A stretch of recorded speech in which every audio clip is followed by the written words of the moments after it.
जी नाज़रीन, जी न्यूज़ में ख़बरों ने अपडेट जो सिलसिलो जारी है। हाँ तव्हां सां हिकिड़ी अहम ख़बर शामिल कंदा हलूं। तालके नारे मां तालके नारे जे मुख़्तलिफ़ इलाइक़नि ॻोठनि में गैस्ट्रो वबा पखिड़िजी वई है, जंहिं सबबि केतिरा ई मासूम ॿार हिन वबा में वठिजी विया आहिनि, पर इस्पताल में भी दवाउनि जी खोट थी वई आहे।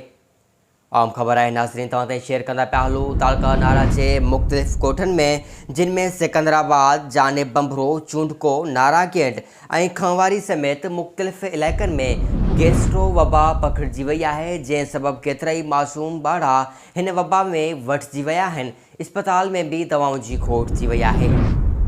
मासूम ॿारनि जा वारिस सख़्त परेशान आहिनि। वधीक सा तफ़सीलात आहिनि असां टेलीफोन लाइन ते मौजूद है जीबी न्यूज़ जो रिपोर्टर इरशाद जोगी। इरशाद जोगी, छा तफ़सीलात आहिनि?